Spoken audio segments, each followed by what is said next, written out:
کہ قیامت آنا حق ہے.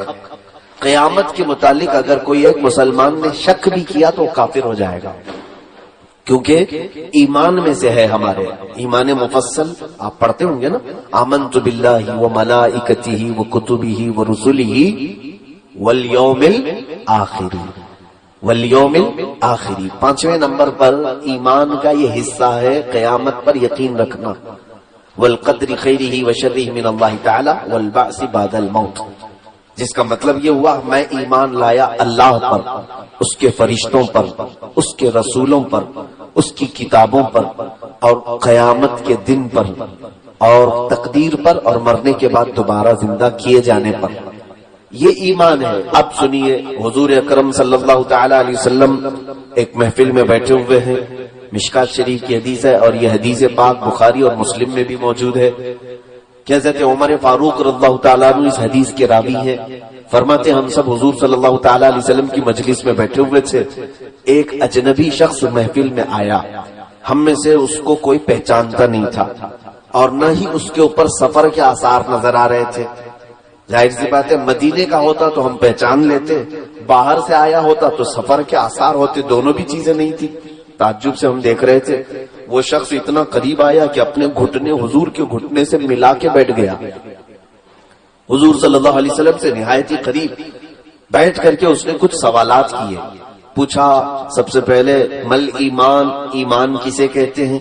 اللہ کے نبی صلی اللہ علیہ وسلم نے بیان فرمایا یہی جو چیزیں میں نے کہا ہے، اللہ پر ایمان لانا، فرشتوں پر، اس کی کتابوں پر، اس کے رسولوں پر، قیامت کے دن پر، مرنے کے بعد دوبارہ زندہ ہونے پر، تقدیر پر. پھر اس آئے ہوئے شخص نے پوچھا مل اسلام، اسلام کسے کہتے ہیں؟ پہلا سوال کیا تھا؟ ایمان. دوسرا سوال اس نے کیا اسلام. اسلام حضور نے فرمایا کہ تم گواہی دو اللہ کے سوا کوئی معبود نہیں، اور محمد صلی اللہ علیہ وسلم اللہ کے رسول ہیں. نماز قائم کرو، زکوٰۃ دو، روزے رکھو، حج کرو. یہ اسلام ہے. اسلام عمل کا نام ہے. پھر اس نے سوال کیا احسان کسے کہتے ہیں؟ ایمان، اسلام، احسان. احسان میں حضور نے فرمایا تم عبادت اللہ کی ایسی کرو جیسے کہ تم اللہ کو دیکھ رہے ہو. اگر یہ نہیں ہو سکتا تو ایسی عبادت کرو کہ اللہ تمہیں دیکھ رہا ہو. یہ احسان. اب جو چیز مجھے بیان کرنی ہے اس حدیث کا ٹکڑا وہ یہ ہے. کیا ہے؟ چوتھے نمبر پر اس نے سوال کیا متساء، قیامت کب آئے گی؟ دیکھیں یہ پورے مجمع میں سوال ہو رہا ہے، صحابہ بھی بیٹھے ہوئے تھے، لیکن رسول کریم صلی اللہ تعالی علیہ وسلم نے اس سوال کے جواب کو الگ انداز میں بیان کر دیا، کیونکہ قیامت کا علم اللہ کے رازوں میں سے ایک راز ہے، سب کو آشکار نہیں کیا جائے گا. تو سوال پوچھنے والے سے حضور نے اتنا ہی فرمایا جتنا پوچھنے والے کو معلوم ہے، جتنا پوچھے اتنا ہی اس کے متعلق پوچھے جانے والے کو بھی اتنا ہے علم ہے.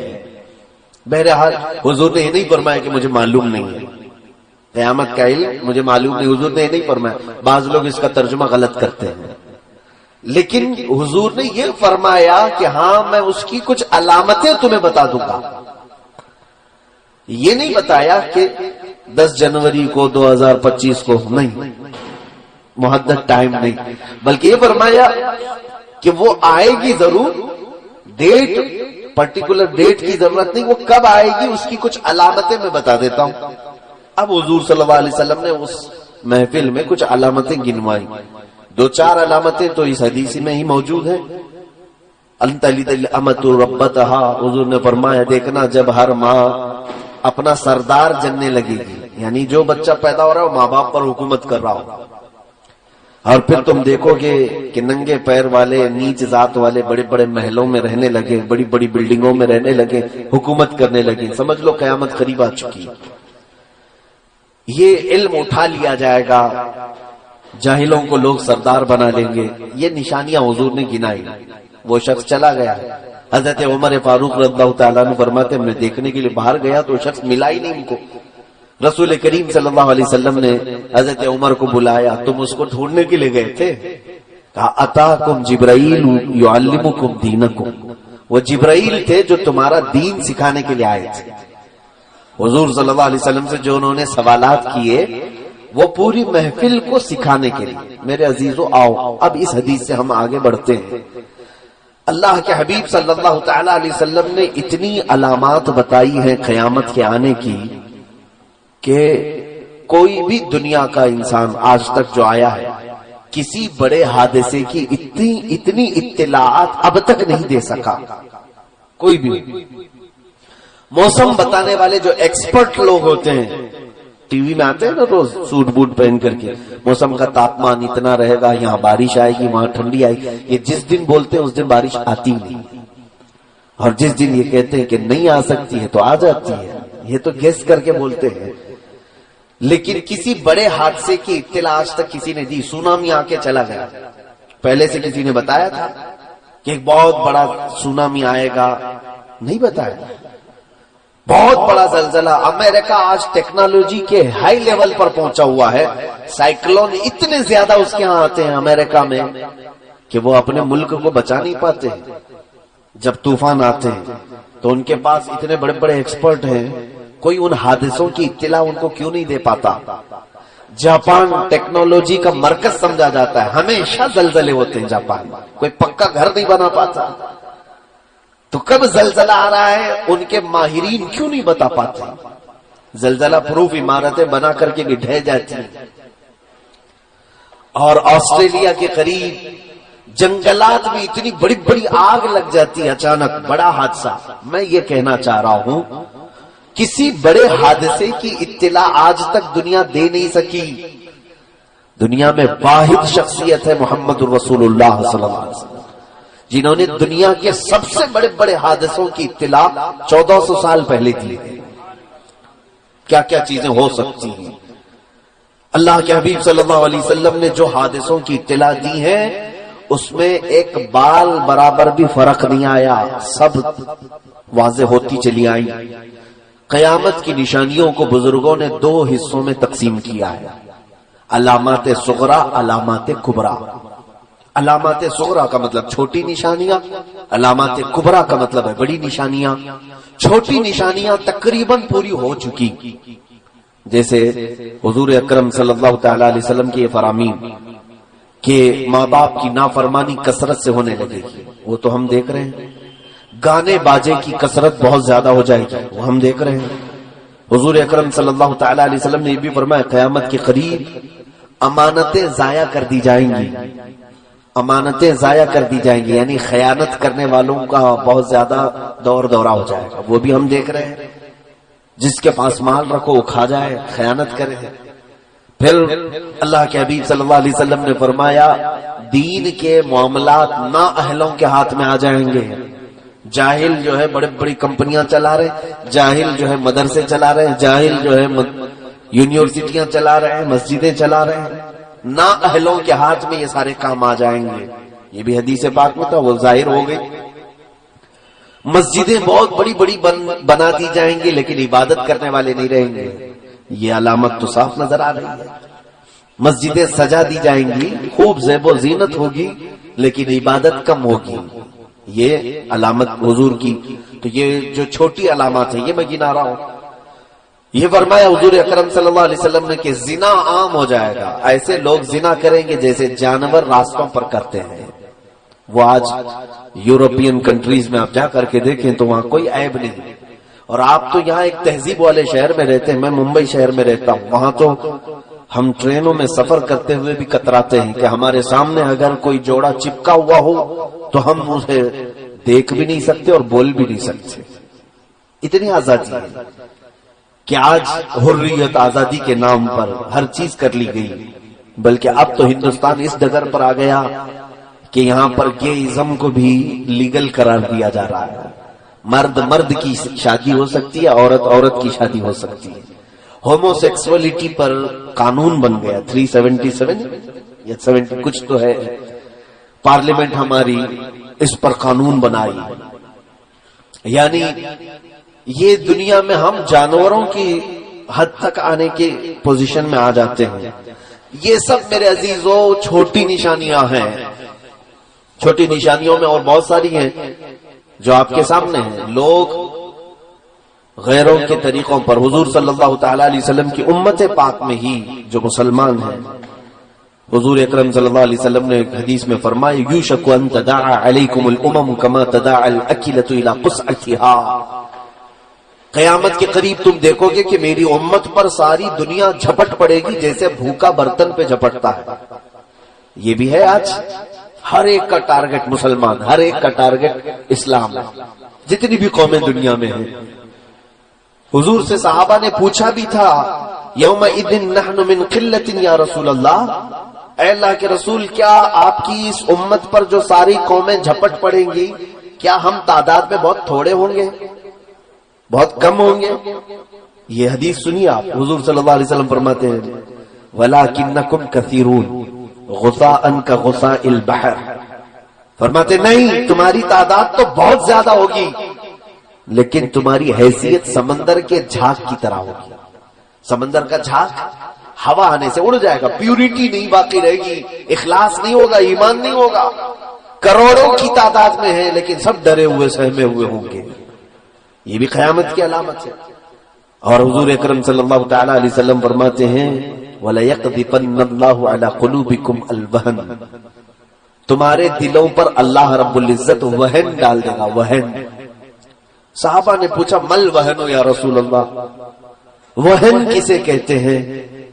حضور صلی اللہ علیہ وسلم فرماتے ہیں آج اللہ رب العزت نے میرا خوف اور میرا رعب کافروں پر ڈال رکھا ہے، یہاں تک کہ میں 500 میل دور ہوں تو بھی اللہ ہمارا رعب کافروں پر ڈال رکھتا ہے. لیکن ایک وقت ایسا آئے گا کہ میری امت کے دلوں پر کفار کا رعب ڈال دے گا. آج ہے کہ نہیں؟ ہر کوئی ڈرا ہوا ہے. حضور صلی اللہ تعالی علیہ وسلم کی بات حق ہے. حضور نے فرمایا ایک وقت ایسا آئے گا کہ تمہارے دلوں پر کفار و مشرکین کا خوف اور ان کا رعب ڈال دیا جائے گا. صحابہ نے پھر پوچھا ایسا کیوں ہوگا کہ ہمارے دلوں پر؟ حضور نے فرمایا دو چیزیں جب ان کے اندر آ جائیں گی، حب الدنیا و کراہیت الموت. جب دنیا بہت زیادہ ان کو پیاری لگنے لگے، صرف دنیا دنیا دنیا، اور پھر موت سے یہ ڈرنے لگ جائیں، تو یہ دو چیزیں جس وقت میری امت میں آ جائیں اللہ تعالیٰ ان کے دلوں پر کافروں کا خوف ڈال دے گا، ان کا رعب پیدا کر دے گا.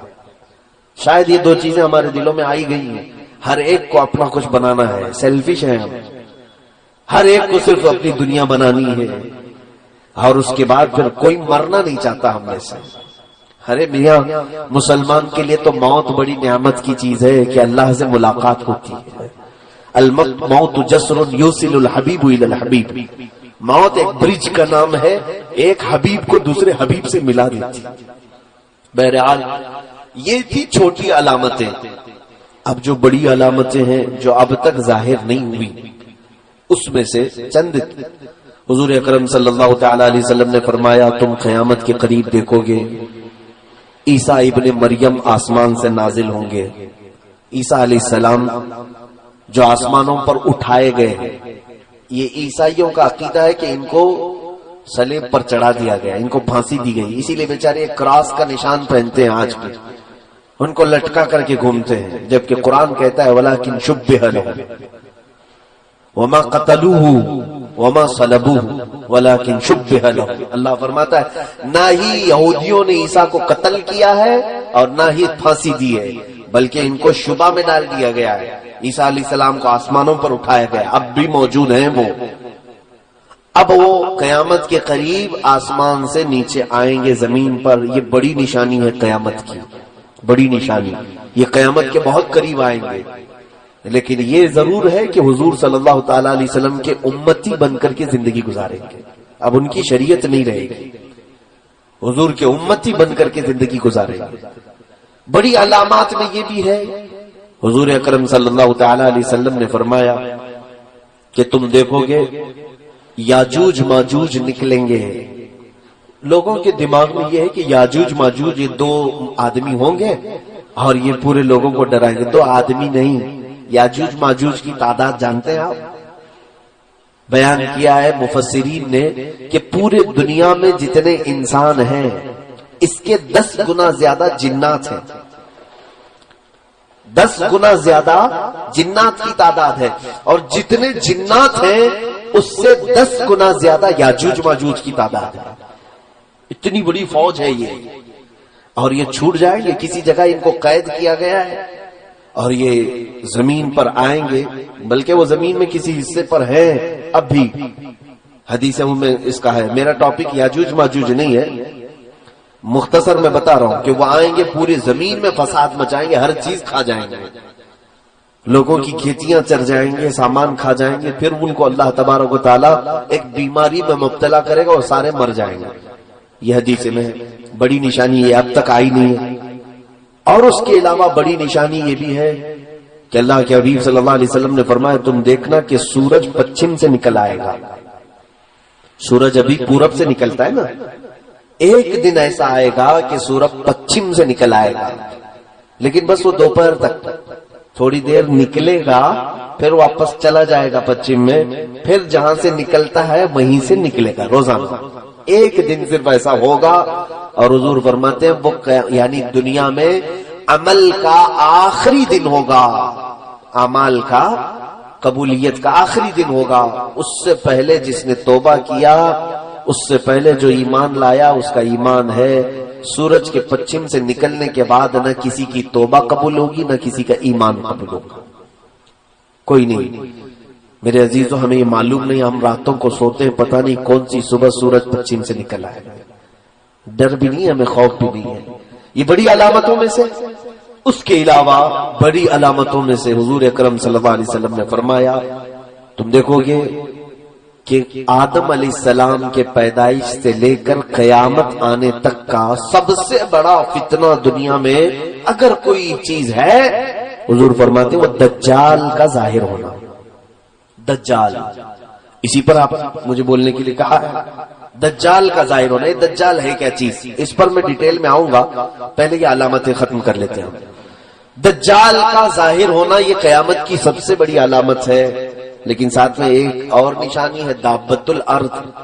ایک جانور نکلے گا جس کے ہاتھ میں ایک لاٹھی ہوگی، موسیٰ علیہ السلام کی وہ لکڑی ہوگی، اس کے ہاتھ میں سلیمان علیہ السلام کی انگوٹھی ہوگی. وہ جانور پوری دنیا میں گھومے گا، انسان نما جانور ہوگا، اور وہ مسلمانوں سے بھی ملے گا، کافروں سے بھی ملے گا. تو جس کو ایمان والا وہ دیکھے گا، اس کی پیشانی پر موسیٰ علیہ السلام کے عصا سے لکیر کھینچ دے گا، اور جس کو کافر وہ دیکھے گا اپنی انگوٹھی سے اس پر سکہ مار دے گا. تو جس کے پیشانی پر نشان لگ گیا وہ مومن ہی انتقال کرے گا، اور جس کی پیشانی پر اس نے انگوٹھی سے تھپا مارا وہ کافر ہی مرے گا. وہ لاسٹ فائنل کرنے کے لیے آتا ہے دابۃ الارض. لیکن اس سے پہلے دجال آئے گا. دجال کا ظہور یہ ایک بہت ہی امپورٹنٹ چیز ہے میرے عزیزوں. لیکن حیرت کی بات ہے ہم آج تذکرہ کر رہے ہیں، مجھے ٹینشن نہیں، میں حدیثیں پڑھ رہا تھا. دجال کے آنے کا خوف ہونا چاہیے. حضور صلی اللہ تعالی علیہ وسلم اپنی دعاؤں میں یوں عرض کیا کرتے تھے، اللہم انا نعوذ بک من فتنة المسیح الدجال. اے اللہ ہم تیری پناہ مانگتے ہیں مسیح دجال کے فتنے سے.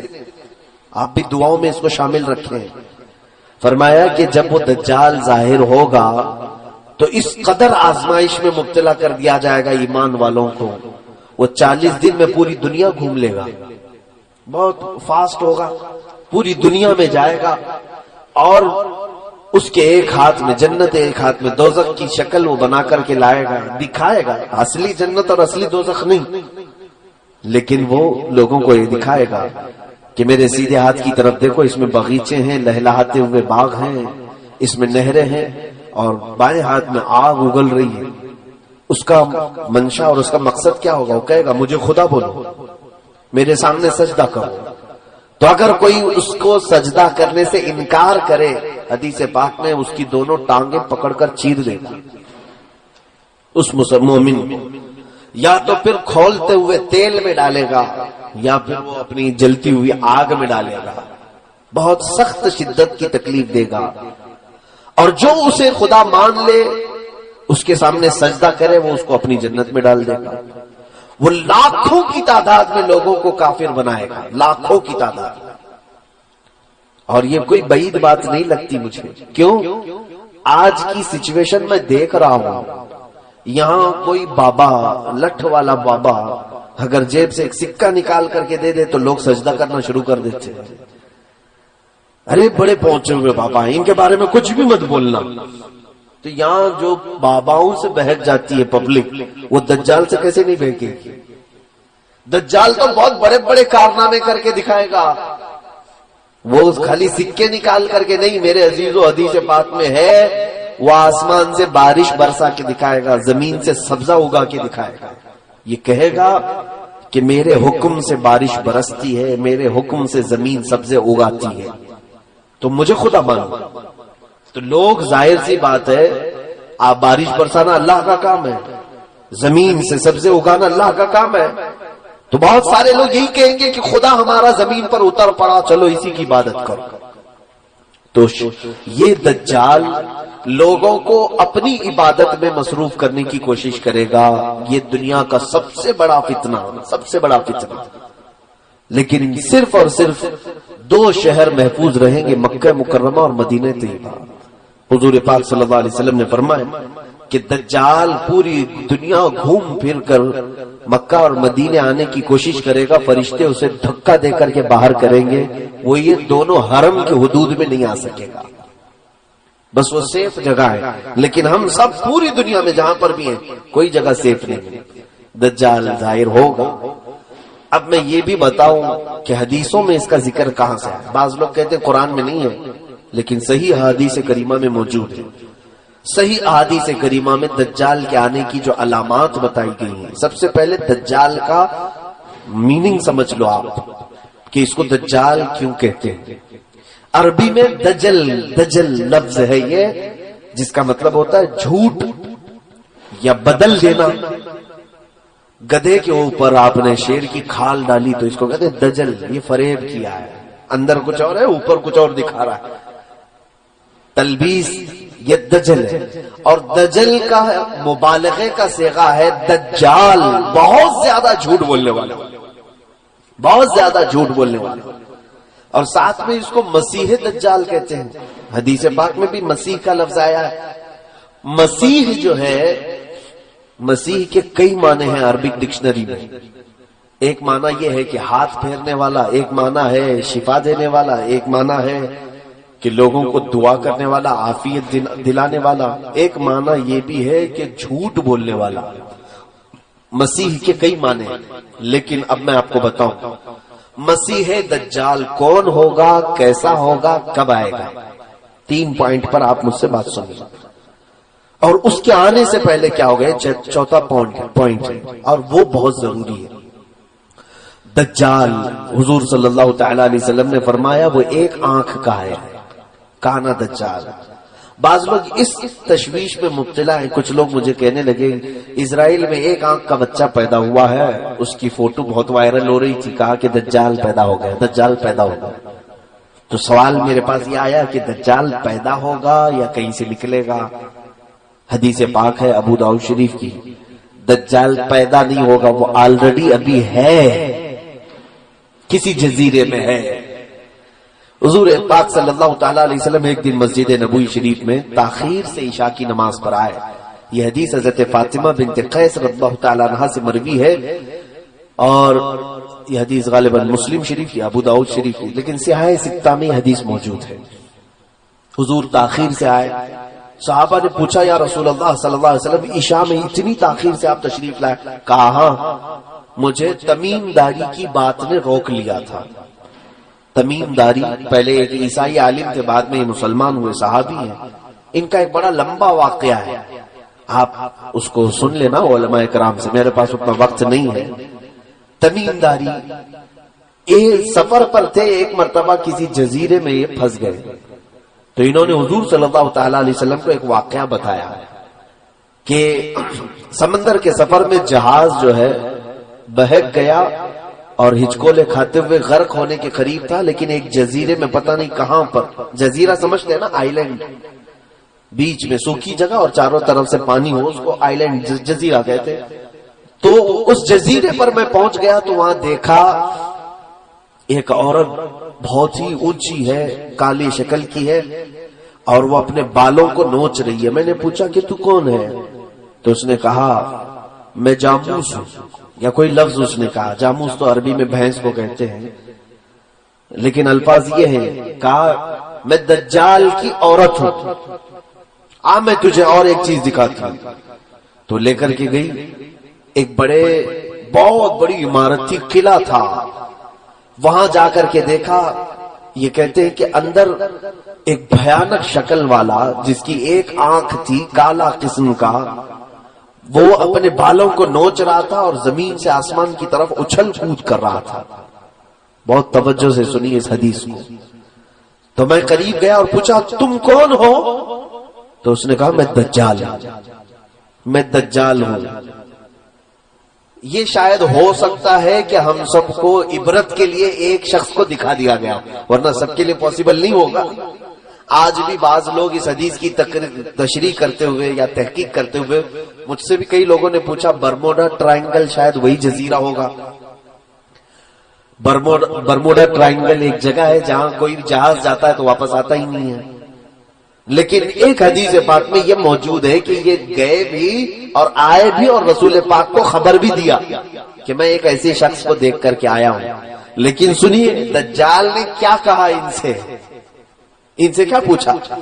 اس نے پوچھا دجال نے کیا امیوں کا نبی ظاہر ہو گیا ہے؟ امی کہتے کسی سے جو نہ پڑھا ہو. کیا امیوں کا نبی ظاہر ہو گیا؟ نبی امی یعنی جو کسی سے نہ پڑھا ہو وہ نبی آ گیا؟ تو میں نے کہا ہاں وہ نبی آ گئے. کہا اس کے ماننے والے، اس کی اطاعت کرنے والے پیروکار سب عبادت کر رہے ہیں، سب اس کی پیروکاری کر رہے ہیں، اطاعت کر رہے ہیں؟ تو میں نے کہا ہاں بہت دل سے کر رہے ہیں، اس نبی کی اطاعت بڑھتی جا رہی ہے. تو اس دجال نے کہا تو پھر ابھی میرے آنے میں بہت وقت ہے. اس نے کیا کہا؟ تو ابھی ان کے لیے خیر ہے، میرے آنے میں وقت ہے. جس کا مطلب یہ نکلتا ہے کہ جس وقت نبی امی کی امت حضور کی اطاعت چھوڑ دے گی دجال ظاہر آئے گا، وہ آئے گا. اسی لیے تو اس نے پوچھا کہ اطاعت ہو رہی کہ نہیں ہو رہی ابھی تک. یہ ایک حدیث پاک ہے. اس کے علاوہ کئی حدیثیں ہیں جو میں ہو سکے تو کسی بک میں کوٹ کر کے بتا دوں گا. مجھے معلوم ہے میں نے اپنے بھائیوں سے کہا تھا، بچوں سے جنہوں نے پروگرام ارینج کیا ہے، جتنے ایجوکیٹڈ لوگ بیٹھے ہوئے ہیں سب کے ہاتھوں میں ایک نوٹ بک ضرور تھمائیں اور ایک قلم. میری تقریروں کو نوٹ کرتے جائیں، جو چیز اچھی لگے اس کو کوٹ کریں. دیکھیں یہ روایتی جلسہ نہیں ہے، آپ جو راتوں میں چلا چلی والے جلسے کرتے ہیں. میں ایک چاہتا ہوں کہ کوئی بیداری اور آپ کے اندر علم کی ایک طلب اور تشنگی اور بڑھتی جائے اور کچھ فائدہ لے کر کے جائے.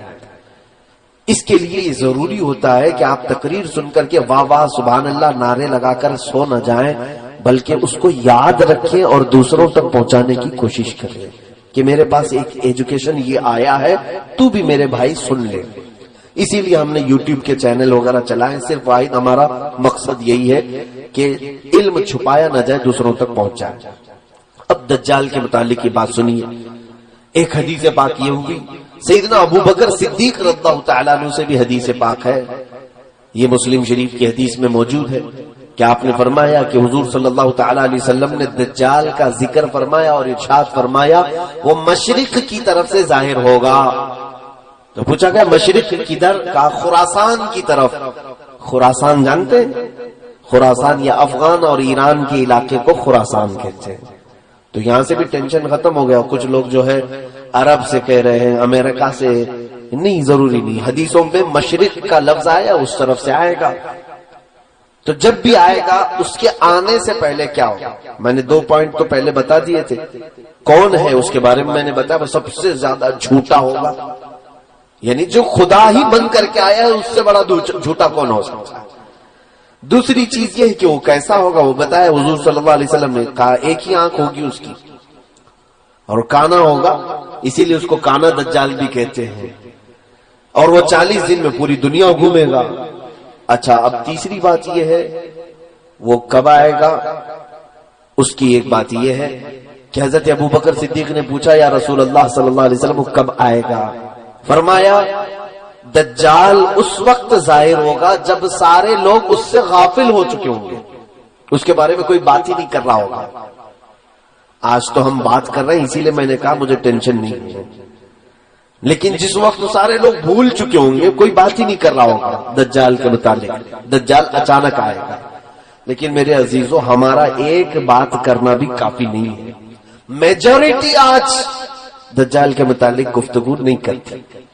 صحیح بات ہے، علماء کرام کو میں بلیم نہیں کر رہا، میں علماء کی توہین نہیں کرنا چاہتا، نہ میں علماء کی بے ادبی کرنا چاہتا ہوں، لیکن آج ہو سکتا ہے یہ مصلحت ہوگی۔ میں نے کثرت سے علماء کو دیکھا دجال کے متعلق یا اس ٹاپک پر نہیں بول رہے۔ شاید یہ حدیث پاک میں اسی لیے کہا گیا جس وقت سارے لوگ بھول چکے ہوں گے دجال کو، تب دجال آئے گا۔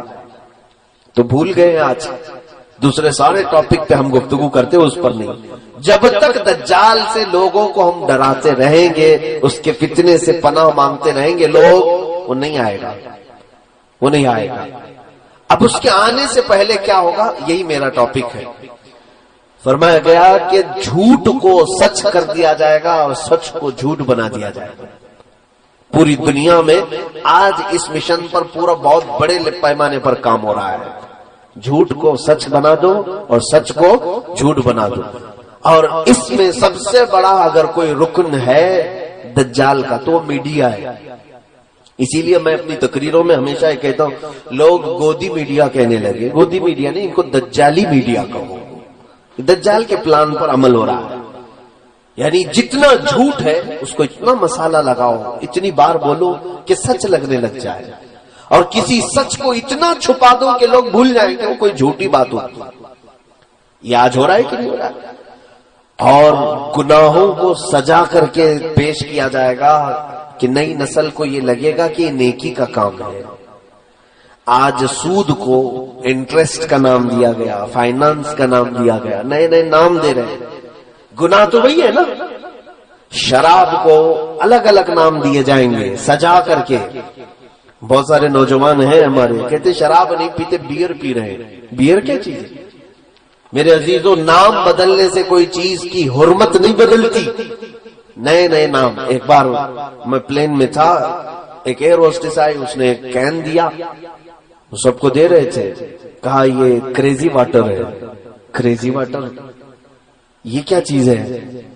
لوگ اس کو کریزی واٹر کہہ رہے تھے۔ دوسرے ہمارے ساتھ جو تھے وہ لیے پی رہے تھے۔ میں نے پوچھا کہ وائن ہے، شراب ہے؟ کہا نہیں، کریزی واٹر۔ میاں کریزی واٹر کا مطلب کیا ہوتا ہے؟ کیا پانی پاگل ہوتا ہے؟ کوئی پاگل پانی؟ کریزی واٹر کا مطلب؟ تو بغل والے نے کہا کہ یہ وائٹ الکوہل ہے، یعنی شراب جس طرح رنگیلی ہوتی ہے اس کو بالکل پیوریفائی کر دیا گیا ہے، اور اتنا ریفائن کر کے جیسے پانی ہوتا ہے ویسے پانی کی طرح اس کو بنا دیے ہیں، لیکن ہے شراب، ہے شراب لیکن بالکل پانی کی طرح بنایا گیا، اس کو کریزی واٹر کہہ رہے ہیں۔ میرے عزیزو، اس دن مجھے یہ سمجھ میں آیا کہ یہی دجال کے آنے سے پہلے جو مخبر صادق صلی اللہ علیہ وسلم نے بیان فرمایا، ہر باطل چیز کو سجا کر کے دنیا میں پھیلا دیا جائے گا۔ آج اس مشن پر سب سے زیادہ کام ہو رہا ہے۔ میں آپ کو اب یہ بات بتاؤں گا کہ مولانا آپ یہ دجال کے متعلق کہہ رہے ہیں کہ دجال کے آنے سے پہلے یہ ساری چیزیں ہوں گی، لیکن کون کر رہا ہے؟ میں یہ بھی بتا دوں، دجال کے آنے کا جتنا ہمیں خوف ہے، ہمیں ڈر ہے کہ نہیں ہے؟ حضور نے فرمایا کہ اس کے فتنے سے ڈرو، کہ وہ بہت بڑا فتنہ ہے، کتنوں کو بے ایمان کر دے گا، کافر بنا ڈالے گا۔ میں ابھی شروع میں یہ بات کہا نا، ہم پتہ نہیں ہمارے سامنے چھوٹی بڑی چیزیں اچھمبے والی ہوتی ہیں تو ہم دل دے بیٹھتے ہیں لوگوں کے پیچھے، دیکھتے نہیں کتنے ایسے ڈھکوسلے پیروں کے پیچھے پھر رہے ہیں۔ اچھے پیروں کی بات نہیں کر رہا ہوں، ہمارے علاقے میں بہت سارے ایسے ہیں ساؤتھ سائڈ میں جو ایک وقت کی نماز نہیں پڑھتے، عورتوں سے اپنے جسموں کی مالش کرواتے ہیں، ان کے ہزاروں مریدی ہیں۔ ایک بابا ہے، اس کو دودھ سے لوگ نہلاتے ہیں، عورتیں نہلاتی ہیں، اس نے تو اپنے گھر کے سامنے کعبہ تک بنا ڈالا ہے، کعبہ تک بنا ڈالا ہے۔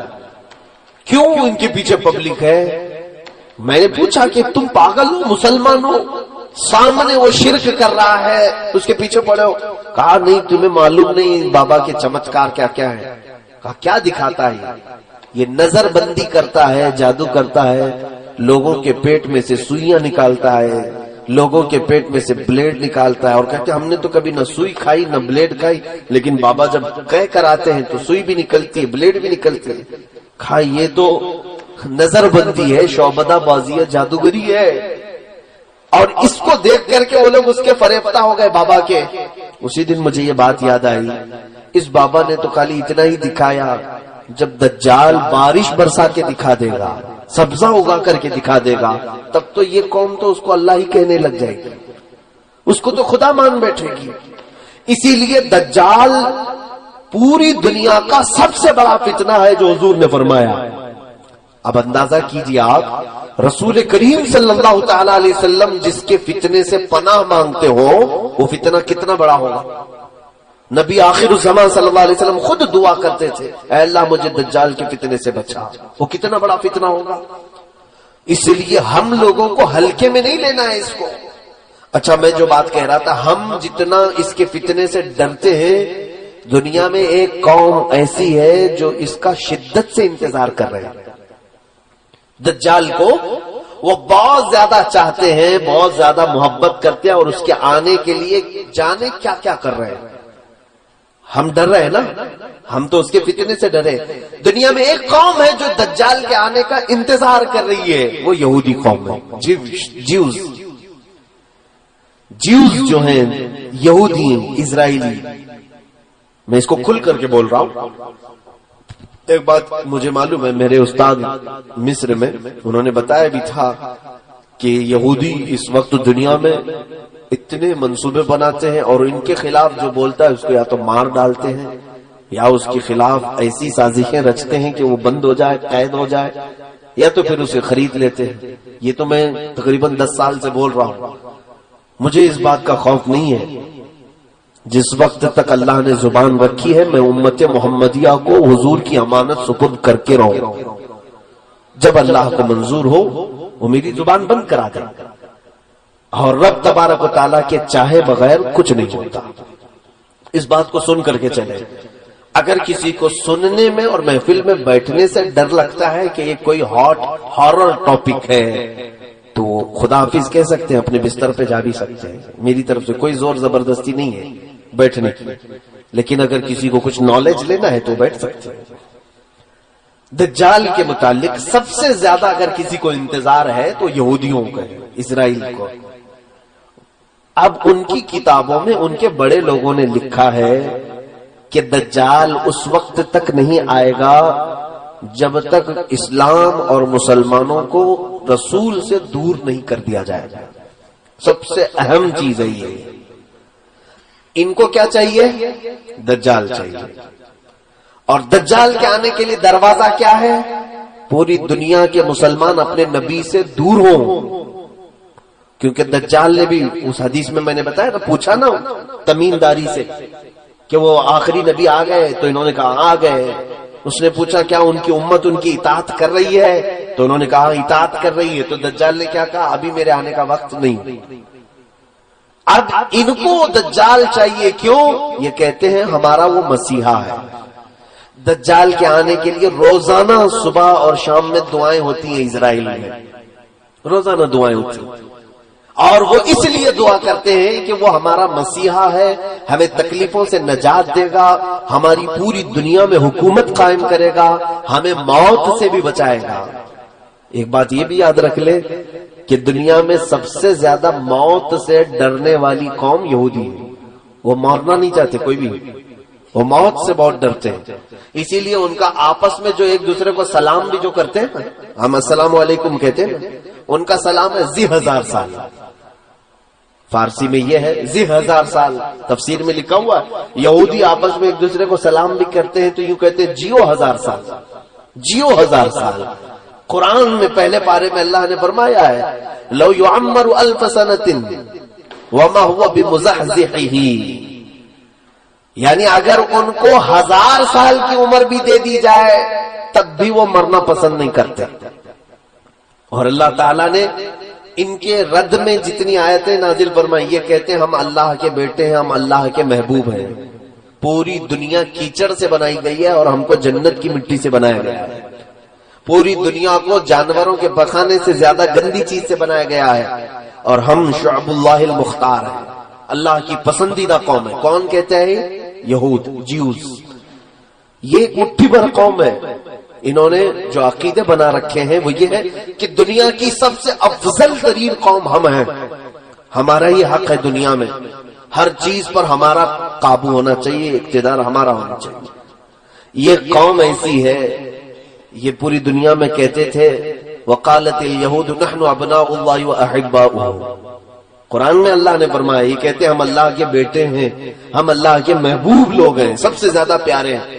تو اللہ نے ان کے رد میں آیت نازل فرمائی، جانتے ہیں اے محبوب ان کو کہہ دو، جو محبوب ہوتا ہے وہ محب سے ملنا چاہتا ہے کہ نہیں چاہتا؟ ملنا چاہتا ہے کہ نہیں؟ یہ کہہ رہے ہم اللہ کے محبوب ہیں، تو ان سے کہہ دے ذرا موت کی تمنا کریں تاکہ تمہارے محبوب سے مل لو۔ اور اللہ فرماتا وَلَن يَتَمَنَّوْهُ أَبَدًا، ہرگز یہ تمنا بھی نہیں کریں گے مرنے کی۔ جھوٹ بولتے ہیں، اللہ کے تم محبوب ہو تو پھر مرنے کی تمنا کیوں نہیں کرتے؟ جو محبوب ہوتا ہے وہ چاہتا ہے کب میں دنیا سے جاؤں میرے مولا سے ملاقات کروں۔ تو یہاں پر یہ قوم ایسی ہے جو مرنا نہیں چاہتی۔ جو امپورٹنٹ بات ہے وہ میں آپ کو بتا دوں، بہت زیادہ مسئلہ پھیلانے سے کوئی مطلب نہیں ہوگا، کل خلاصہ ملا کر کے میں آپ کو بتا دوں کہ دنیا میں اتنا اتھل پتل یہ کیوں مچائے۔ سب کو اب تقریباً نوجوانوں کو معلوم ہو چکا ہے الومیناتی کیا ہے، فری میسن کیا ہے، اور پھر یہ جتنی ان کی تنظیمیں ہیں، خفیہ تنظیمیں، یہ کیا ہیں۔ سیکریٹ اب تو کچھ نہیں رہ گیا، یہ سب پورا ظاہر ہو گیا۔ 1 آئی، یہ ایک آنکھ کی علامت کیا ہے، ٹرائنگل کیا ہے، 66 کیا ہے، یہ سب یہودیوں نے بنائی ہوئی علامتیں۔ میں بہت سرسری انداز میں جا رہا ہوں کیونکہ پڑھا لکھا طبقہ بیٹھا ہوا ہے، اور اگر نہیں معلوم ہے تو میرے ان اشاروں پر آپ انٹرنیٹ میں سرچ کرو اور معلوم کرو کہ یہ چیزیں کیا ہیں۔ یہودیوں کی خفیہ تعلیمات ہیں۔ لیکن آپ یہ ہم سے پوچھیں گے آخر یہ کیوں ایسا کر رہے ہیں، ان کو کیا فرق پڑتا ہے، ہمارے پیچھے کیوں پڑے؟ پوری دنیا میں یہ نظام کیوں چینج کرنا چاہتے ہیں، کیوں پوری دنیا کو رد و بدل کرنا چاہتے ہیں؟ ایک ہی ان کا مقصد ہے، کیا ہے جانتے ہیں؟ یہ مرنا نہیں چاہتے، موت ان کو پسند نہیں ہے، اور یہ ہمیشہ جینا چاہتے ہیں۔ دنیا کی ہر چیز پر کنٹرول کر لیا لیکن موت پر کنٹرول نہیں ہو پا رہا۔ اب موت کس کے ہاتھ میں ہے؟ کس کے ہاتھ میں؟ اللہ رب العزت۔ ان کو بھی معلوم ہے، ان کو بھی معلوم ہے موت اللہ کی طرف سے آ رہی ہے، تو کیوں نہ ہم ڈائریکٹ اس اللہ کو ہی ختم کر دیں، معاذ اللہ رب العالمین۔ یہ پلاننگ ہے، اور یہ میں کہہ نہیں رہا ہوں، آلریڈی یہ پہلے ہو چکا ہے۔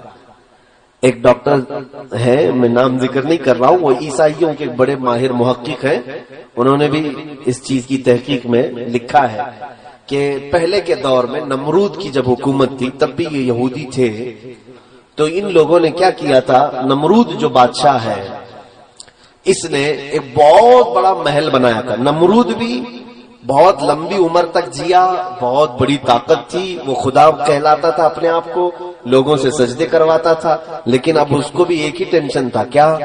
موت کا۔ مر جاؤں تو سارا خدا ختم، سڑ گیا۔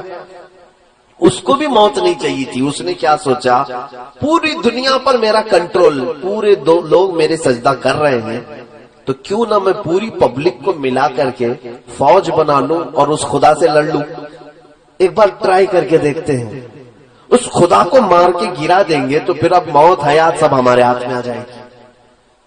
یہ پلاننگ اس وقت اس نے کیا تھا، یہ ہماری کتابوں میں نہیں ہے لیکن پرانی دوسری مقدسات میں موجود ہے۔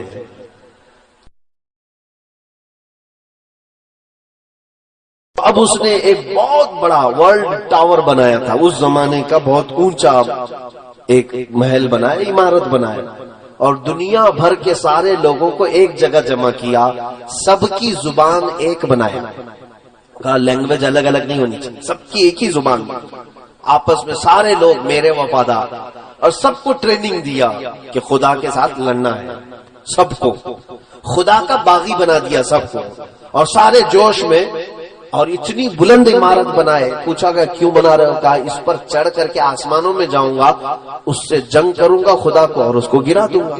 میرے پاس پوری دنیا کی پبلک بھی ہے. نشے میں چور آدمی کہاں تک سوچتا ہے. سیاست بہت گندی چیز ہو جاتی ہے کبھی کبھار. آدمی خدا بننے کی کوشش کر ڈالتا ہے اور خدا کو مارنے کی کوشش کرتا ہے. معاذ اللہ رب العالمین. تو اس نے یہ پلان بنایا اور یہ غالباً انجیل میں ہے, بہت پہلے میں نے پڑھا تھا. اس نے عمارت بنایا اور اوپر چڑھا بھی. پوری پبلک کو کہا کہ تم میرے ساتھ رہو گے, سب کی لینگویج ایک ہی, تم میری حمایت کرو گے, میری فوج میں رہو گے, اور میں اب خدا سے جنگ کر رہا ہوں. ایک بار اگر میں نے اس کو مار دیا تو تم میں سے سب کو میں نے ہمیشہ ہمیشہ کی زندگی دینی ہے. ٹینشن مت لینا. کسی کو 2000 سال چاہیے لکھوا لو, میں 2000 سال دے دوں گا. کسی کو 5000 سال چاہیے میں دے دوں گا. تو سارے لوگ بہت شوق میں تھے کہ مرنا ہی نہیں ہے, چلو یہ ایک کام کر کے دیکھ لیتے ہیں. اب جب وہ اوپر چڑھا تو اب دیکھیے مقدسات جو کتابیں ہیں وہ کہتی ہیں اللہ رب العزت نے اپنے فرشتوں میں سے ایک فرشتے کو فرمایا کہ آؤ, میرے بندوں میں سے ایک بندے نے بڑی بلند عمارت بنائی ہے, چلو ذرا دیکھ لیں.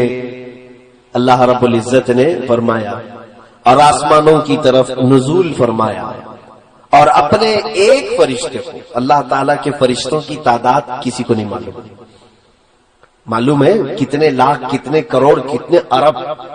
بلکہ اندازہ کرنے کے لیے ایک صرف میں حدیث بتا دوں. جب بھی بارش ہوتی ہے نا, حضرت ابن عباس فرماتے ہیں ہر قطرے کو ایک فرشتہ زمین پر رکھ کر جاتا ہے, اوپر سے برسایا نہیں جاتا. ایک ایک قطرے کو ایک ایک فرشتہ زمین پر رکھ کر جاتا ہے. بارش کے قطرے نہیں گن سکتے تو فرشتوں کو کہاں گن سکو گے؟ تو اتنے لاتعداد فرشتے ہیں, اس میں سے صرف ایک ہی فرشتے کو اللہ نے فرمایا تم جاؤ ذرا نیچے اپنے پر ہلاؤ. وہ فرشتہ نیچے آیا. جبرائیل کو نہیں بھیجا, میکائیل کو نہیں, اسرائیل کو نہیں, بڑے بڑے مقام والے فرشتے, ایک فرشتے کو بھیجا اور وہ فرشتہ نیچے زمین پر آیا. اس نے صرف اپنے پر ہلایا تھا کہ یہ پوری دنیا غرق ہو گئی, اس کا سارا محل ڈھہ گیا. نمرود تباہ ہو گیا. اور اس کے بعد پھر یہ جتنے لوگ بچے تھے, کچھ اکثر تو مر گئے, جتنے بچے تھے اللہ نے فرمایا ان کی سب کی زبان کو الگ کر دو. سب کی زبان ڈیوائیڈ کر دی گئی. اس کی زبان الگ, اس کی زبان الگ, اس کی زبان الگ. یہ بھی اللہ کی حکمتوں میں سے ہے کہ یہ پھر ایسی پلاننگ کرنے کے لیے سب جمع نہ ہو جائے, الگ الگ کر دی گئی. یہ دوسری کتابوں میں موجود ہے. تو یہ پلاننگ ان کے دماغ میں آج بھی چل رہی ہے. فلاپ تو ہوا تھا آئیڈیا پرانے زمانے کا, اب جو اسرائیل ہے, یہودی ہے, اور اسی مقدس کتاب میں یہ بھی لکھا گیا ہے کہ اے لوگوں دیکھنا قیامت کے قریب ایک بار اور اس طرح کی کوشش کی جائے گی. اب بات سمجھ میں آئی آپ کے؟ اس طرح پہلے خدا سے لڑنے کا ایک پلان کیا انہوں نے, فلاپ ہو گئے اور مار دیے گئے. اب ان کو جدید ٹیکنالوجی پر, نیو ٹیکنالوجی پر اتنا بھروسہ ہے, انہی مقدسات میں کہا گیا ہے دیکھنا قیامت سے قریب ایک بار اور یہ چیز کوشش کر لیں گے. اب مجھے یہی لگتا ہے, یہ حدیثوں میں تو ہے نہیں کہ یہ لوگ خدا سے لڑنے کے لیے کوشش کریں گے, لیکن ان کی کتابوں میں لکھا ہوا ہے یہودیوں کی. اب مجھے یہی سمجھ میں آتا ہے اسی پلاننگ کے تحت یہ اسی انداز سے چل رہے ہیں. ان کو ایک مسیحا چاہیے, وہ دجال ہے جو خدا کا دشمن ہے. اور انہیں معلوم ہے دجال کا پاور کیا ہے, 40 دن میں پوری دنیا میں گھومے گا, لوگوں کو آسمان سے بارش برسا کے دکھائے گا, زمین سے سبزے اگا کر کے دکھائے گا. ان کو ایک ایسا پاورفل آدمی چاہیے جو خدا سے لڑ سکے, اس لیے وہ انتظار کر رہے ہیں. دوسرے ان کو کیا چاہیے, پوری دنیا کی لینگویج ایک ہونی چاہیے. تو یہ گلوبل لینگویج کے طور پر انگلش کو مشہور کر بھی رہے ہیں کہ سب کی کنیکٹ کرنے والی, سب کو کنیکٹ کرنے والی زبان انگلش ہونی چاہیے. سب کی کرنسی ایک بنانا چاہتے ہیں, اور آج تقریباً یہ کر بھی چکے. ڈالر پوری دنیا کی کرنسی بنتی جا رہی ہے. تقریباً ہر ملک اپنی ٹریڈنگ ڈالر میں کرنا چاہتا ہے. پوری دنیا کی ایک کرنسی ہو, ایک لینگویج ہو. اور آپ دیکھنا اکثر ان کے جتنے بڑے پریزیڈنٹ ہوں یا جو سٹارز ہیں وہ اپنے بیانوں کے بیچ بیچ میں ون ورلڈ آرڈر یہ بات کہہ جاتے ہیں. نوجوان طبقہ اس کو نوٹ کرے. One world order. One world order کا مطلب یہ ہوتا ہے ایک دنیا ایک حکم پر چلے. الگ الگ کنٹری نہیں چاہیے ہم کو, الگ الگ سیاست نہیں چاہیے, پوری دنیا ایک ہی حکومت پر ایک ہی آرڈر پر چلے. یہ ان کا پلان. کیوں پوری دنیا کو ون ورلڈ آرڈر میں ڈال رہے ہیں آپ؟ وہی پلاننگ جو نمرود کر چکا تھا کہ خدا سے لڑنا ہے, پوری دنیا کو پھر سے جمع کرو, ساری ٹیکنالوجی جمع کرو.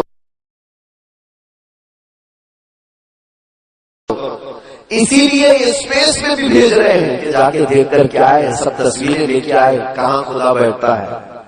معاذ اللہ رب العالمین. میرے عزیزو, میں ان ترقیات کے خلاف نہیں ہوں, اسپیس کے خلاف نہیں ہوں, میں چاند کے بارے میں گفتگو نہیں کر رہا ہوں, لیکن بعض محققین نے کہا کچھ لوگوں کی شرارت یہ ہے جیوز میں سے جو ہر نئی ٹیکنالوجی کو خدا کے خلاف سوچتے ہیں. یہودیوں میں بھی, آج میں پورے یہودیوں کی بات نہیں کر رہا, بہت سارے یہودی وہ ہیں جو ان شرارتوں کو بالکل پسند نہیں کرتے. وہ تورات انجیل پر یقین رکھتے ہیں, ایمان رکھتے ہیں.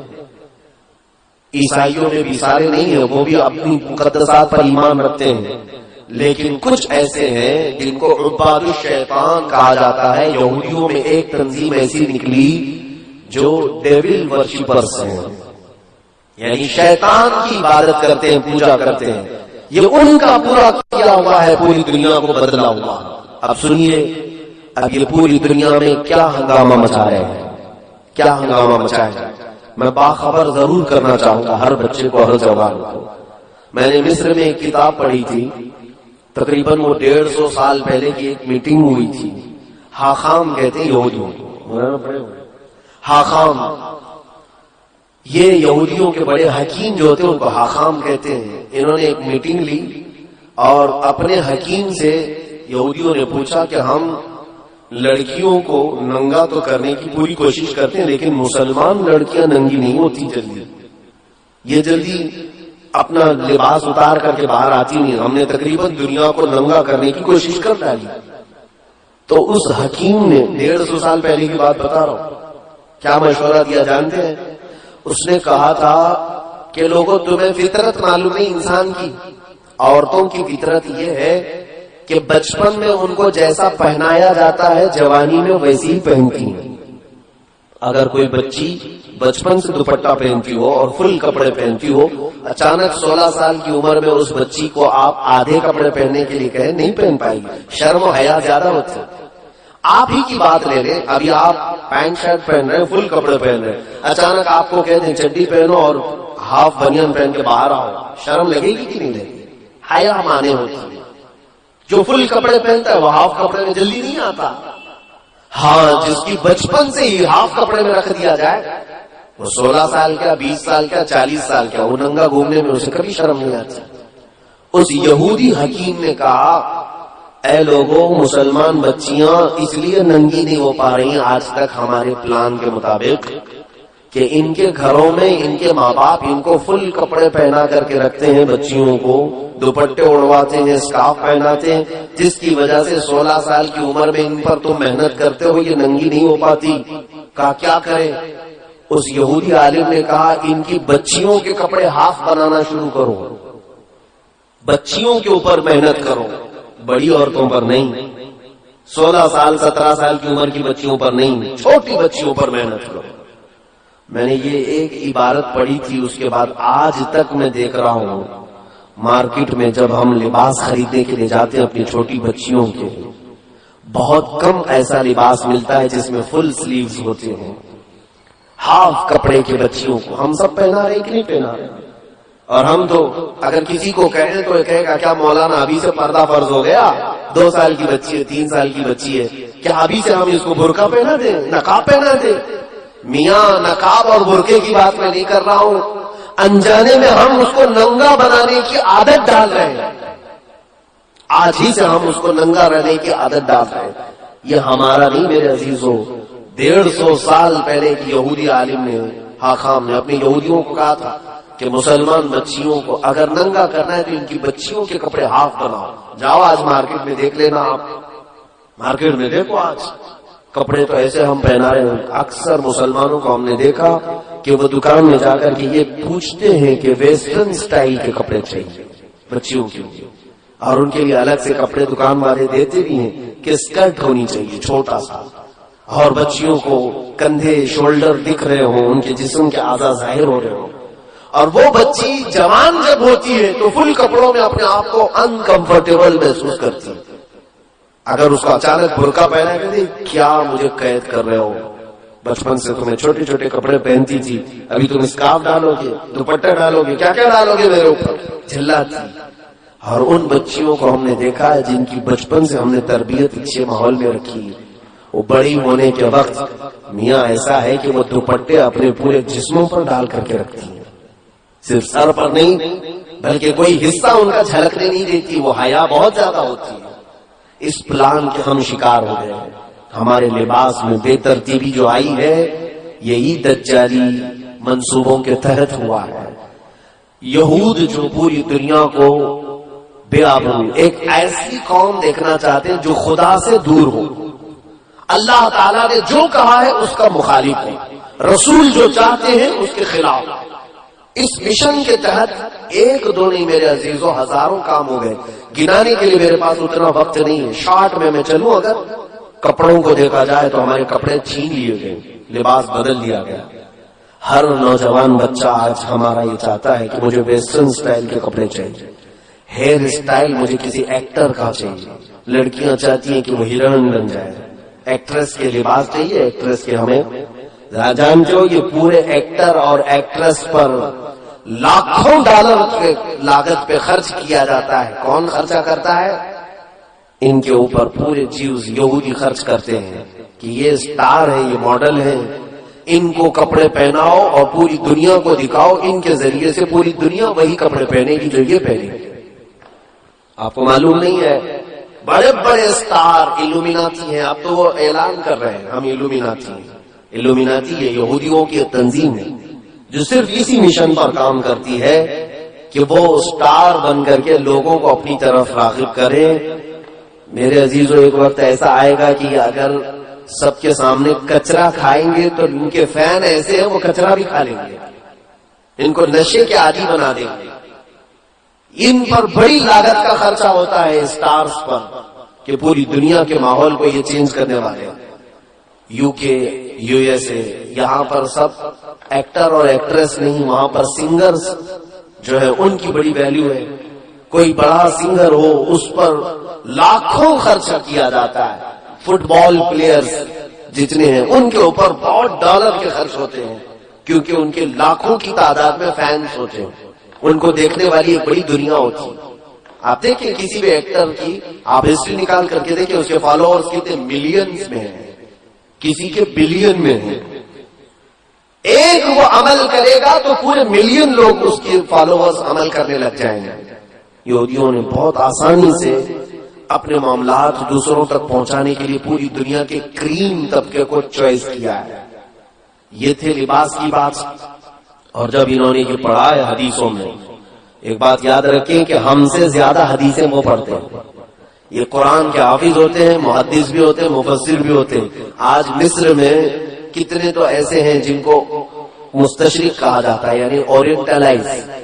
یہ لوگ یہودی ہیں اور اسلامی تعلیمات کے ماہر ہوتے ہیں، یونیورسٹی میں پڑھا رہے ہیں. کائرو یونیورسٹی میں میری خود ملاقات تھی ایک ڈاکٹر جو اسلامی شریعت کی کتابیں پڑھاتا ہے، یہودی عالم. یہ ہم سے زیادہ پڑھتے ہیں.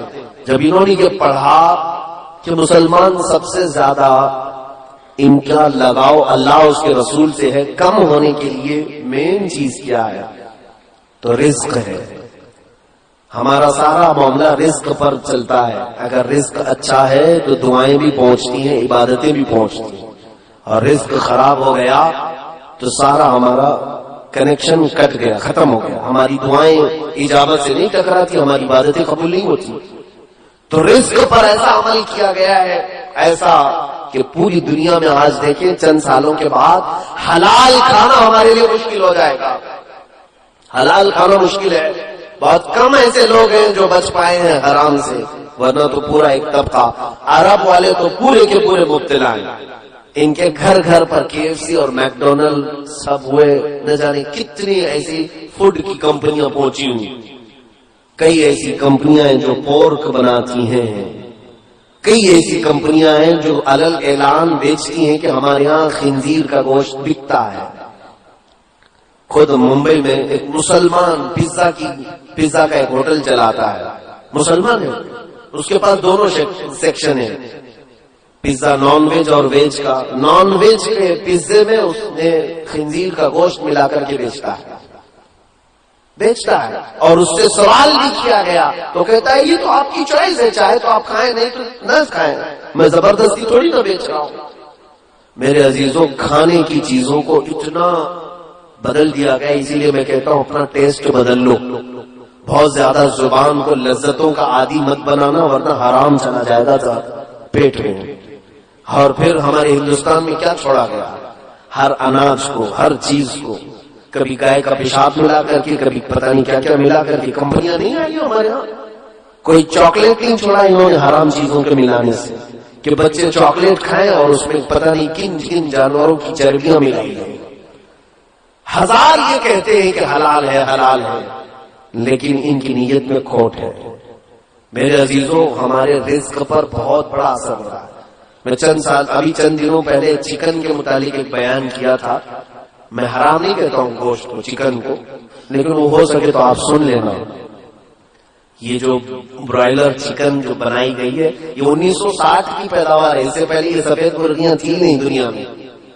یہ جو برائلر چکن آپ جو دیکھ رہے ہیں نا، یہ بعد میں ایجاد کی گئی ہے. اس کو بنایا گیا ہے کراسنگ کے ذریعے سے، اور اس کی فارمنگ جو ہوتی ہے سیم فارمنگ خنزیر کی بھی ہوتی ہے.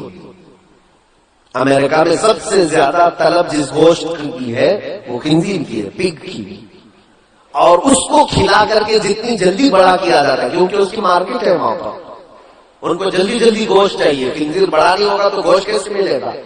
تو جلدی بڑا کرنے کے لیے خنزیر کو جو چیز کھلائی جاتی ہے وہی انڈیا، پاکستان یا سب جگہ پر ان کے فیڈس میں، مرغیوں کے، چکن کے فیڈس میں وہی چیز کھلائی جاتی ہے جو خنزیر کو کھلاتے ہیں. اسی لیے تو یہاں مرغیاں 40 دن میں بڑی ہوتی ہیں. ہمارا خود بھی فارم ہے، میرے بھائی فارم چلاتے تھے مرغیوں کو، مجھے معلوم ہے 40 دن نہیں ہوتا کہ مرغی 2 کلو کی ہو جاتی ہے. کیسے؟ آپ اپنے گھر میں پال کر کے دیکھیں، 6 مہینے میں بھی بچہ ہی دکھتی ہے.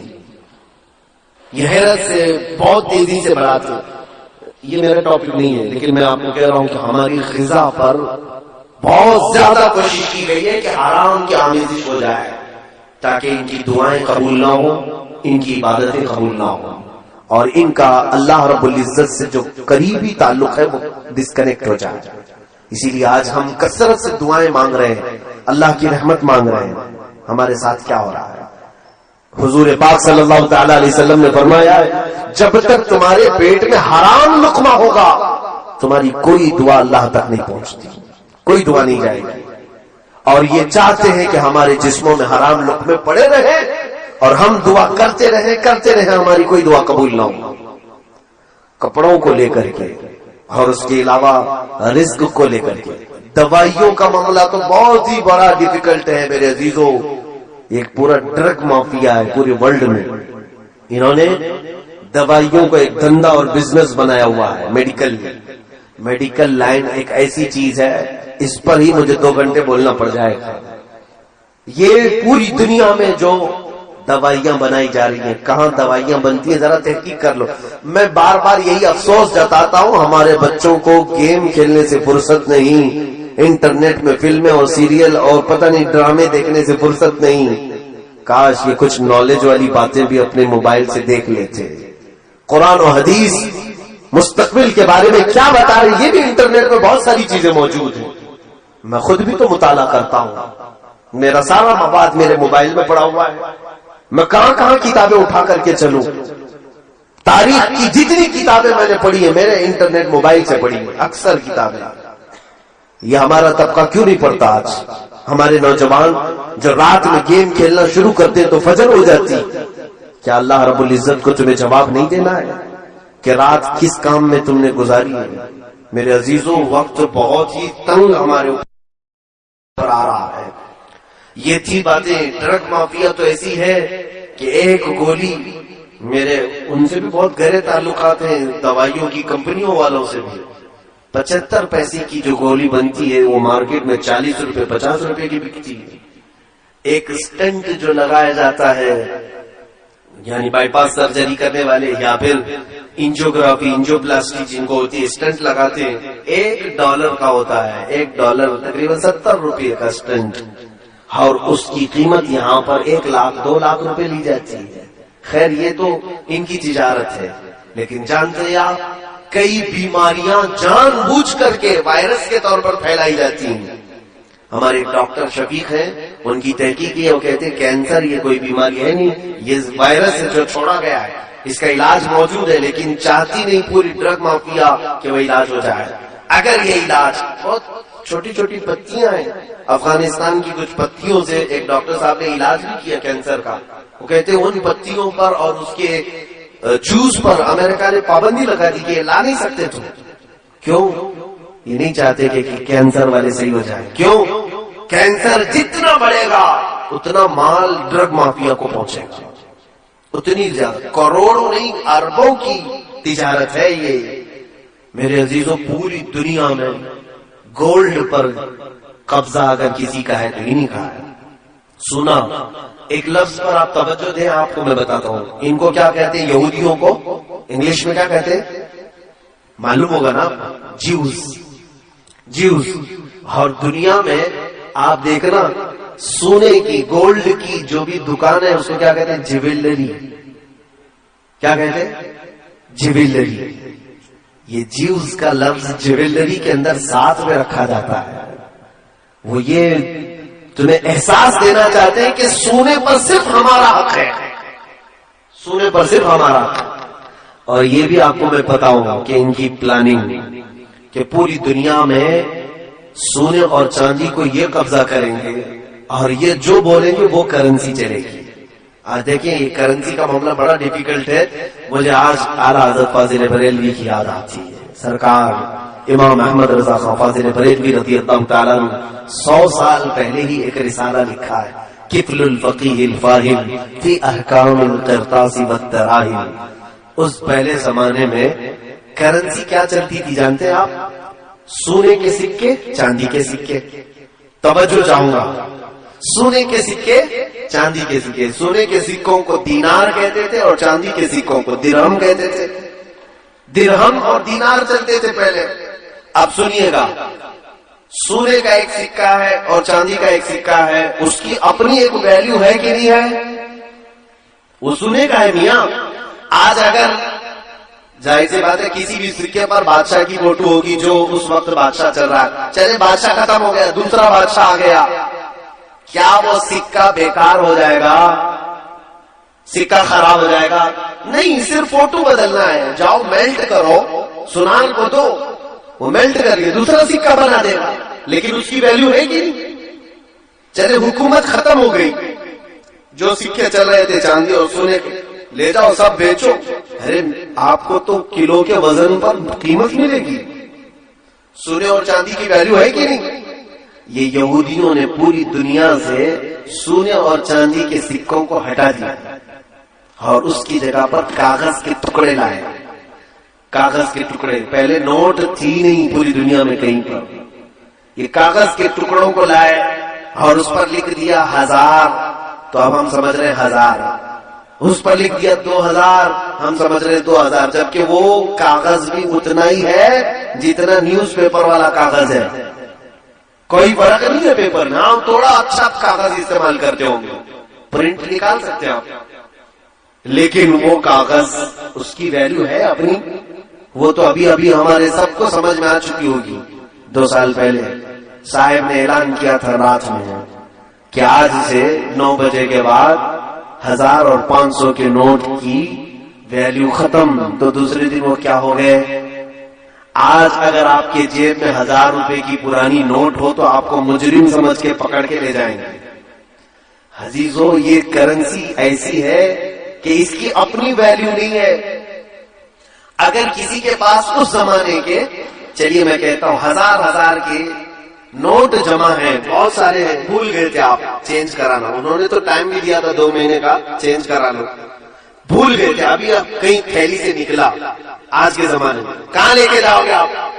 ہزار کے نوٹ ہیں، کہاں لے کے جاؤ گے؟ RBI بھی نہیں لے رہی ابھی. کسی بینک میں جاؤ گے، میرے 1000 کے پرانے نوٹ بدل کے اب 2000 میں دے دو، کہا وہ دروازہ بند ہو گیا، کہا کیا کریں؟ تو بینک کہے کہ جاؤ کسی بنیا کو دے دو، پوڑیا بنائے گا، شکر ڈال کے بیچے گا. اس کے علاوہ تو ان نوٹوں کا کچھ کام نہیں، یا تو آپ کلو کے حساب میں بیچ کے چلے جاؤ. لیکن سونے اور چاندی کی کرنسی کے ساتھ ایسا ہو سکتا ہے؟ اسی لیے سونے اور چاندی کی کرنسی کو پوری دنیا سے ہٹا دیا گیا. یہ چاہتے ہیں کہ کرنسی صرف اور صرف نوٹ کی چلے. اب اور آگے سنیے، اب آگے کا پلان یہ ہے کہ کرنسی یہ بھی ہٹا لی جائے گی، کیش لیس کر دیا جائے گا آپ کو، اور آپ کے ہاتھوں میں اب نوٹ بھی نہیں ہوں گے. دیکھیں آپ ڈیجیٹل انڈیا کا نعرہ لگتا ہے کہ نہیں لگتا؟ آپ کے پاس پے ٹی ایم ہو، ATM ہو، موبائل سے آن لائن آپ پے کر دیجیے. آن لائن سسٹم چل رہا ہے کہ نہیں؟ اب کوئی بھی پیسے بہت زیادہ لاکھوں کے جیب میں لے کے نہیں گھومتا، بلکہ اب آن لائن ٹرانزیکشن زیادہ ہے تو کوئی موبائل سے کر دیا یا پھر ATM سے کر دیا. اس سے بھی آگے کی بات سنیے آپ، اس سے بھی آگے کی بات. یہاں کوئی بٹ کوئن والے لوگ ہیں کیا؟ بٹ کوئن اگر ہے تو توبہ کر لیں، اس سے باز آ جائے. بٹ کوئن ایک کرنسی ہے جس کو آج تک کسی نے نہیں دیکھا، لیکن اس وقت بہت زیادہ وہ خریدی جا رہی ہے. بٹ کوئن یہ مافیا چلا رہے ہیں، اس کو کچھ مجرمین ایک کرنسی چلا رہے ہیں پورے ورلڈ میں. انلیگل ہے یہ، لیکن اس کی قیمت جانتے ہیں؟ ایک بٹ کوئن 12 لاکھ 13 لاکھ کی بکتی ہے آج، اور بیوقوف لوگ خرید بھی رہے ہیں. آج خریدا آپ نے 12 لاکھ، کل بیچو تو شاید 13 لاکھ میں بک جائے. تو سوچتے راتوں رات ہم لاکھوں کما رہے ہیں. لوگ آن لائن، لیکن وہ ہاتھ میں نہیں ہوگی آپ کے. وہ کرنسی آپ کیسی دکھتی ہے وہ معلوم نہیں، لیکن آن لائن ہے. یہ ان کے منصوبے سنیے. ایک حدیث کی طرف آ کر میں اپنی گفتگو کو سمیٹتا ہوں، ختم کرنا ہے، آخری بات ہے. یہ گفتگو رات بھر چلے تو بھی ختم نہیں ہوگی جو ٹاپک انہوں نے دیا ہے. بس میں آپ کو صرف ایک چسکی دے کر کے جا رہا ہوں، بس کیا آپ ایک گھونٹ پی لیں، انشاءاللہ بعد میں پانی پھر سے پلایا جائے گا. آگے کا پلان یہ ہے کہ کیش لیس کر دو، اور ATM پے ٹی ایم کچھ کارڈ بھی نہیں، بلکہ کرپٹو کرنسی ایک آئے گی. کرپٹو کرنسی کیا ہے؟ ایک چھوٹی سی میموری کارڈ کی طرح سا ایک چپ، جیسے موبائل میں ڈالتے ہیں آپ، اس میں سارا ڈاٹا آتا ہے کہ نہیں آتا؟ چھوٹی سی چپ آپ کو انبلٹ کر دی جائے گی ہاتھ میں، اور یہ آلریڈی آسٹریلیا میں چل رہا ہے. ہاتھ میں انجیکٹ کر کے ایک چھوٹی سی میموری کارڈ اس کو ڈال دیا جائے گا. اس کے اندر آپ اپنے بینک کھاتے پورے اس کے اندر رکھو، آپ کے گھر کے پیپر، جائیداد کے پیپر، جتنا ڈاکیومنٹس ہیں وہ سب اس کے اندر رہے گا.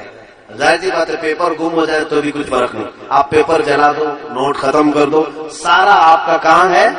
آپ کے ہاتھ میں. آپ کو تو اچھا لگے گا نا. اب کارڈ لے کر کے چلنے کی بھی ٹینشن نہیں، پیسے لے کے چلنے کی بھی ٹینشن نہیں، میرے ہاتھ میں چپ ہے، اور چوری ہونے کا بھی ڈر نہیں، کوئی چوری بھی نہیں کر پائے گا. کیا کرے گا؟ تو سب کو یہ آسان لگ رہا ہے، اور لوگ قطار میں لگ کر کے انبلٹ کروا رہے ہیں کرپٹو کرنسی کو. لیکن اس کا دوسرا پارٹ کیا ہے جانتے ہیں آپ؟ اچھا اس کو آپ کیسے دیکھیں گے کہ میرے اکاؤنٹ میں کتنے؟ آپ اپنے انگوٹے کا اپنا تھم کہیں پریس کریں، تھم پریس کریں گے آپ تو آپ کا پورا جتنا اکاؤنٹ ہے وہ ڈیجیٹل میں دکھائی دے گا کہ آپ کے پاس اتنے لاکھ روپے ہیں، اتنے ہزار روپے ہیں، آپ کی جائیداد کے پیپر یہ ہیں، سب آپ دکھا سکتے ہیں کسی بھی جگہ. وہ ہوگا کچھ پلان، میں نے تو اب تک دیکھا نہیں لیکن سنا ہے یہ چل رہا ہے. اب اس کے بعد کیا ہوگا؟ اس کے بعد کیا ہوگا؟ ہم نے کرنسی سب ہٹا دی، گھر میں بھی پیسے نہیں، بینک میں بھی پیسے نہیں، کہیں نہیں، سب کہاں ڈال دیا ہم نے؟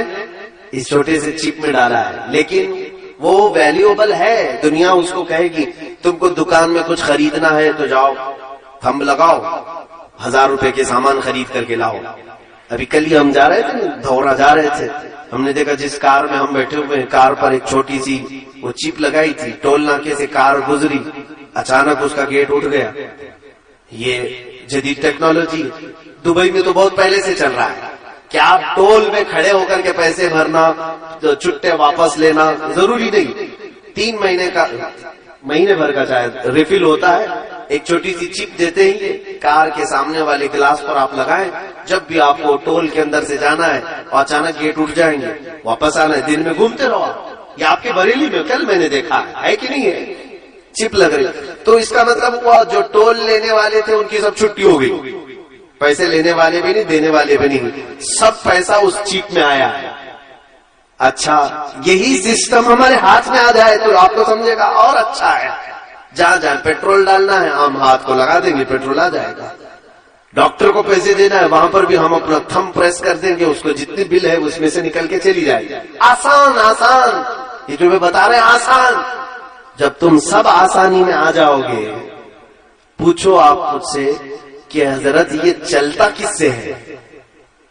ظاہر سی بات ہے چپ میرے اندر پڑی ہوئی ہے، میں پریس کرتا ہوں، میرا اکاؤنٹ کیسے دکھے گا؟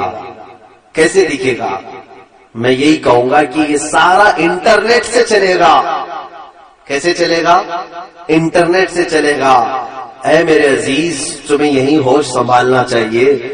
دوسرا سوال تم یہی کرو کہ اگر انٹرنیٹ بند ہو گیا تو کیا ہوگا؟ اور انٹرنیٹ نہ میرے ہاتھ میں نہ تمہارے ہاتھ میں، سارا ان کے ہاتھ میں ہے. انٹرنیٹ یہ جس وقت چاہے بند کر دے. جس وقت انٹرنیٹ بند ہوا وہ تمہاری چپ تو وہیں پڑی ہوئی ہے. سامان والے کے پاس جاؤ گے انگلی گھستے رہو، کچھ نہیں نظر آئے گا کیونکہ انٹرنیٹ سے چلتا ہے. آج بھی آن لائن ٹرانزیکشن کا جو نقصان کشمیر میں ہوا ان کشمیریوں سے پوچھو. 1 مہینے تک ان کا نیٹ بند رکھا گیا تو ان کے ٹرانزیکشن سب پورے کے پورے وہی سے ٹھپ پڑ گئے. جو آن لائن کرتے تھے کاروبار ان کا سب ٹھپ پڑا ہوا ہے کیونکہ نیٹ ہی نہیں چل رہا ہے. تو کیسے کریں گے؟ پیسہ تو اکاؤنٹ میں ہے لیکن وہ دیکھ نہیں سکتے.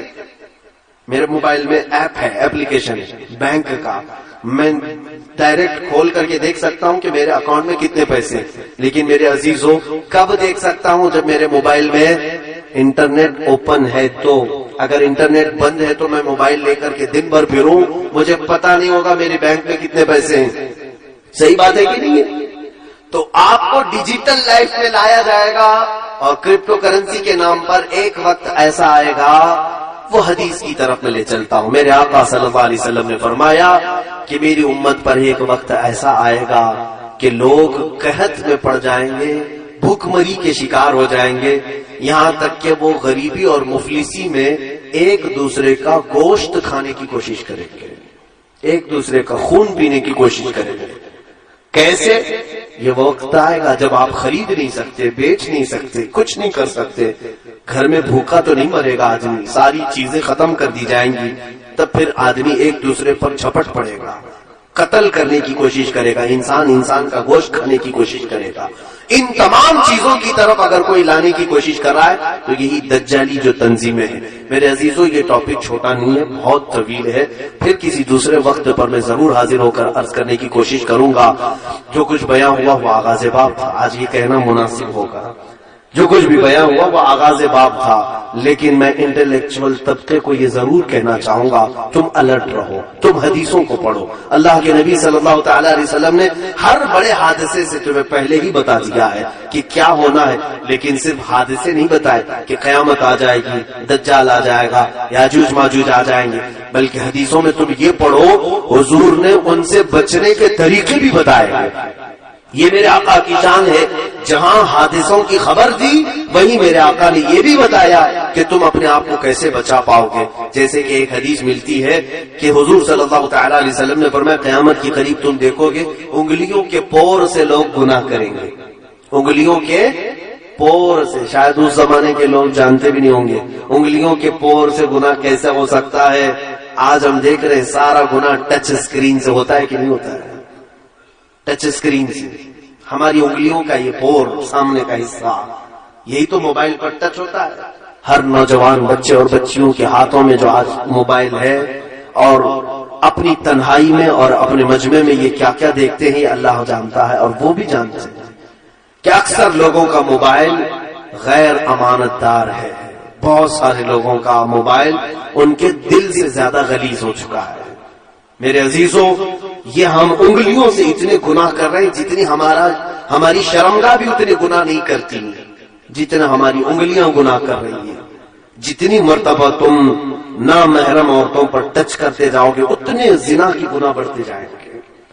کیونکہ حدیث میں ہے العین تزنی، آنکھ بھی زنا کرتی ہے، انگلی بھی زنا کرتی ہے. پتہ نہیں ہماری انگلیاں کتنی بار زنا کرتی ہیں.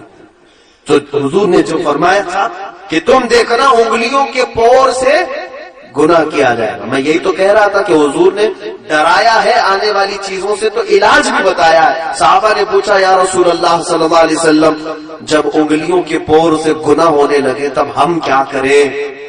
سنو ہم سب کے لیے، اے بچوں جوانوں سب لوگ، حضور نے 1400 سال پہلے فرمایا، ارشاد فرماتے جب انگلیوں کے پور سے گناہ ہونے لگے علیکن بالحسات، عورتوں کو حضور نے ڈرایا تھا. فرماتے تم اپنے ان انگلیوں میں تسبیح گھمانا شروع کر دو، ان انگلیوں میں تسبیح گھمانا شروع کر دو.